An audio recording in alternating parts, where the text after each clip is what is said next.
زيارة كانت هذه الزيارة كنا منتظرين الحقيقة إلى مصلحة السجون.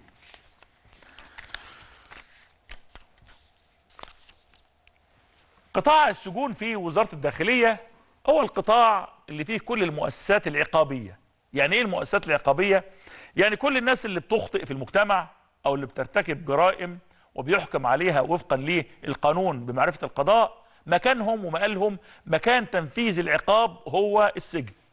المكان المجهز والمكان المخطط لاستيعاب المخالفين والمجرمين والمتهمين في كافة القضايا، من قضايا الشهادة الزور إلى قضايا القتل، من قضايا المال إلى قضايا النفس. كل هذه القضايا اللي موجودة في عموم المحاكم المصرية، وكل هذا العمل الدؤوب من الأمن العام والمباحث العامة والمباحث الجنائية والأمن الوطني لضبط الجناه، بينتهي قطار العدالة في مصبه النهائي في قطاع السجون. يبقى في الآخر السجن هو المكان اللي بيتم فيه تنفيذ الإجراءات العقابية على المدانين وفقا للقضاء. طبعا احنا بنستمع وبنتابع وبنشوف الكم الأكبر من الشائعات على ما يجري في السجون المصرية. ايه يا عم؟ يقول لك سجن شديد الخطورة، ده السجن ده الناس بيحصل فيها يا سلام بيتضربوا والناس دي بتتعذب وإهانة وإلى آخره. كنا بنسمع هذا الكلام، حتى الأفلام المصرية القديمة والمسلسلات تجيب الحاجز اللي بين أهل المسجون أو زويه أو زوجته أو حبيبته أو غيره، وهو واقف جوه في حالة يرثى لها، وهم واقفين بره وبينهم سلك شائك ما يشوفوش بعض، ويكلموا ويعملوا حاجات كده. ايه الدراما بقى؟ ده كان موجود بالمناسبة. النهارده رحنا إلى سجن ترى في زيارة تفقدية لمجموعة من رجال الصحافة والإعلام ووسائل الإعلام الأجنبية، ممثلي الصحافة والفضائيات الأجنبية، ومجموعة من رجال البرلمان ومجموعة من المستشارين.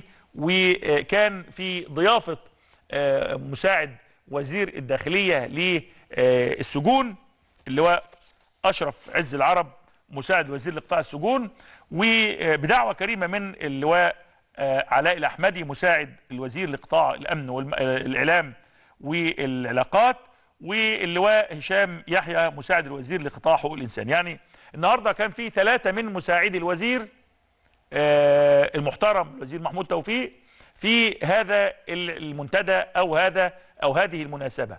اللواء أشرف عز العرب مساعد وزير للسجون، واللواء هشام يحيى مساعد وزير لقطاع حقوق الإنسان، واللواء علاء الأحمدي مساعد وزير الإعلام والعلاقات. في الحقيقة احنا كنا مجموعة كبيرة جدا من كافة الأطياف والإصدارات والصحف ووسائل الإعلام الأجنبي والعربي والمحلي، كله كان موجود. طيب احنا رايحين نعمل ايه؟ رايحين نتصور؟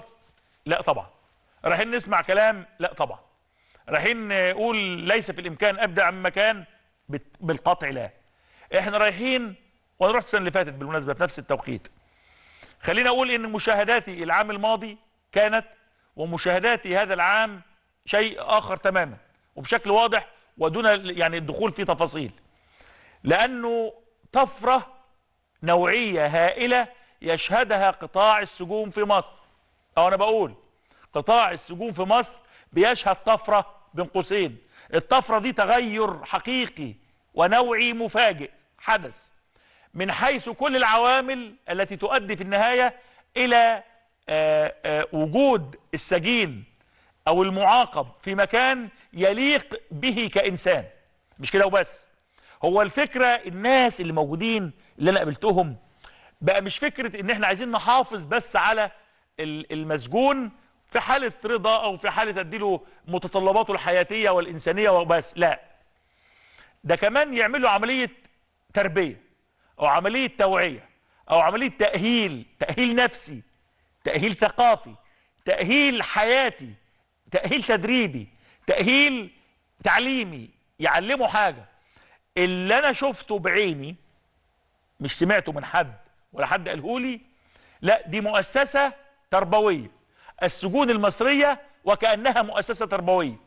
السجون المصرية بها إمكانات وإمكانيات بيتم تطبيقها وتنفيذها الآن لتحويل المجرم وتحويل المعاقب وتحويل اللي خرج من جدة النمط العادي للحياة. بيحاولوا في السجن يعيدوا تأهيله مرة أخرى، بيضعوه مرة أخرى على القبلة الصحيحة للحياة.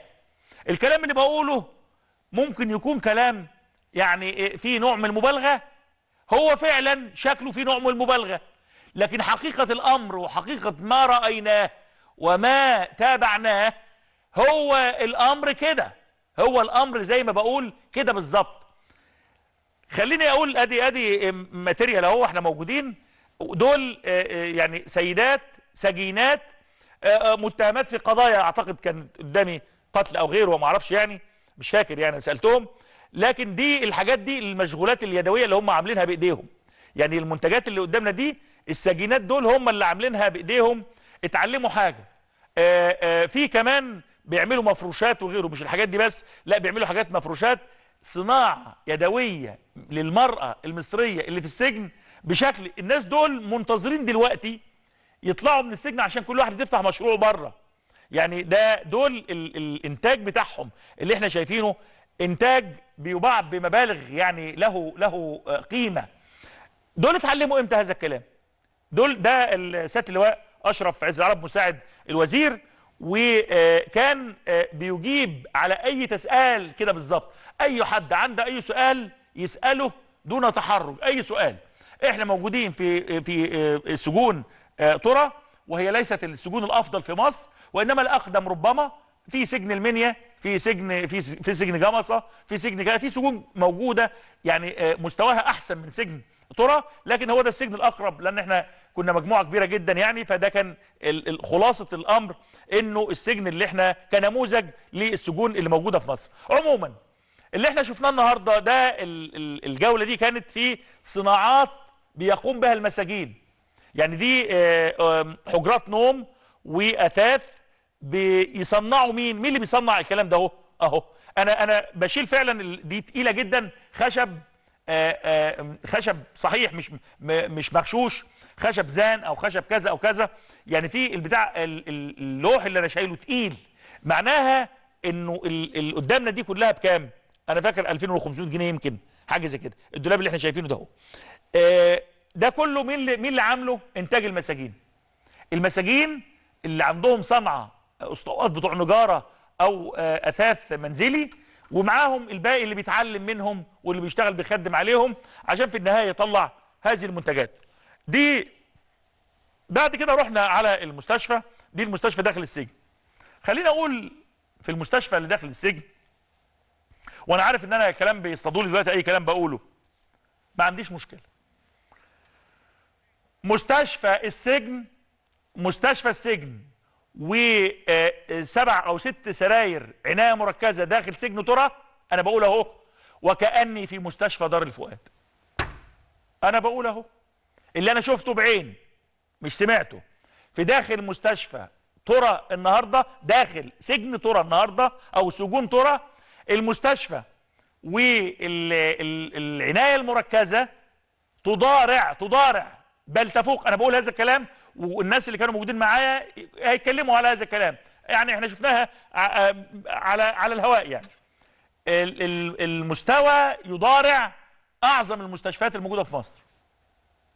العنايه المركزه داخل السجن كان في 2 مرضى، واحد عنده حاله يمكن تعصب او زعل في زياره من زياره اهله، فحصل له عمليه زغلله، دخلوه العنايه المركزه. شفناه النهارده، وكانوا هم 2 من السجن كله، في 2 في غرفه العنايه المركزه اللي هي فيها 6 سراير وفي سرير خاص بالحالات الحرجه. مستوى النظافه بالمستشفى، مستوى الاهتمام بالمستشفى، مستوى العنايه بالمستشفى شيء لا يمكن تتخيله، لا يمكن. انا نسيت ان في السجن والله. ادي اهو، دول الدكاتره، دي غرفه العنايه المركزه، وفي غرفه الطوارئ. يعني لا دي مش العنايه المركزه، دي طوارئ. دي الطوارئ، يعني اي حد من المساجين بيحصل له حاجه بيجي، دي اعتقد الاشعه او غيره اهي. دي بيعمل اشعه قدامنا، اعتقد هي جهاز الاشعه على احد المساجين، والمستشفى مجهزه من لحظه الدخول من الطوارئ، ثم العنايه المركزه والاشعاعات وقسم العيون وقسم البطنه، كل الاقسام، النظافه والتعقيم. احنا دخلنا عقمونا واحنا خارجين عقموا المكان تاني، المستشفى بالكامل. اللي احنا شايفينه ده قدامنا ده موجود في سجن بالمناسبه، مش في مستشفى. وكمان بمناسبه المستشفى، سياده الرئيس اصدر قراره الى وزاره الصحه بضروره ادماج المساجين في عموم مصر في مشروع 100 مليون صحه ومشروع الفيروسات الكبديه. تم مسح كل مساجين مصر في تحت منظومه 100 مليون صحه والفيروسات الكبديه. يعني اللي احنا شفناه النهارده سواء على مستوى الخدمات الطبيه، والخدمات تصنيعيه، يعني في صناعه الاساس، صناعات يدويه للنساء، وصناعه الاساس المعدني، والزراعه داخل مزارع السجون، والانتاج الحيواني داخل المزارع السجون ايضا، وانتاج النعام، انتاج الدجاج، انتاج بيض المائده، انتاج الطيور بكافه انواعها، وايضا الجديد اللي شفته السنه دي ما شفتوش السنه اللي فاتت، اللي هو مزارع سمكيه، اسماك البلطي، والكيلو ب 30 جنيه. طيب الحاجات دي كلها مين اللي بيعملها؟ القطاع الاقتصادي او الزراعي او الانتاج اللي داخل السجون. ليه؟ عشان يوفي احتياجات المساجين. ما هم المسجون بياكل ويشرب، هيجيب منين؟ بيجيبوا من المزارع ومن القطاعات الانتاجيه داخل قطاع السجون، يوفي احتياجات السجون، والفائض يتم بيعه للجمهور باسعار مخفضه وبجوده عاليه. يعني اوعى تقول ده انتاج السجن يعني حاجه وحشه، لا لا لا لا. شفنا النهارده اللحوم المذبوحه، وشفنا المواشي الحيه، وشفنا الدجاج، شفنا خط مزرعه انتاج داجيني فيها 50,000 دجاجه بيبيضوا في اليوم حوالي 40,000 بيضه كل يوم للسجن والسجون الموجوده، والباقي بيتباع بره. يعني عرفت انه الجمهور اللي عايز يشتري، وفي منافذ معروفه لذلك. وحتى يعني احد المسؤولين بيقول لي انه اكتشفنا انه بتوع السوبر ماركت وغيره بياخدوا دي لانه دي ارخص، فبياخدوها ويبيعوها للجمهور، فهم اللي يكسبوا، فبداوا ينتبهوا ما يبيعوش الا للجمهور بالقطاعي، الجمهور اللي عايز. فانا اللي شفته النهارده، يعني احنا بنتكلم السجن، يا ساتر، يا ربنا يحفظكم جميعا ويحفظنا جميعا مما يؤدي الى السجن. ربنا يحفظنا ويفك اسر المسجونين يا رب، ويعفى عن الكل. يعني ربنا يعني دعوه، لكن احنا بنتكلم على سياق مجتمع، افرازات مجتمع تحصل في كل المجتمعات، ان يبقى فيه عندي افرازات ويبقى فيه مكان للعقاب اللي هو السجن. طيب السجن بتاعنا والسجون بتاعنا فيها ايه؟ انا النهارده تقابلت مع شخصيه اللي هو مساعد الوزير لقطاع السجون، رجل واضح تماما دون لف ودوران، فاهم شغلته، عنده مهارة في التعامل مع كافة المواقف، راجل عنده إيمان وعقيدة بدوره ودور رجالته ودور ضباطه.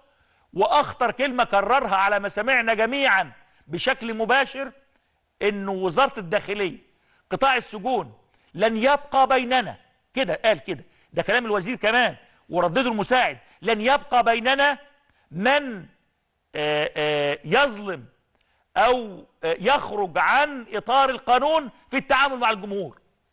واكد تماما ان الوزير محمود توفيق ممكن كل حاجه قبل النقاش، كل حاجه قبل الا ان يكون هناك ضابط شرطه او منتسب للشرطه المدنيه باي وظيفه كبير او صغير يأتي على حق مواطن أو يهين مواطن أو يخرج عن القانون.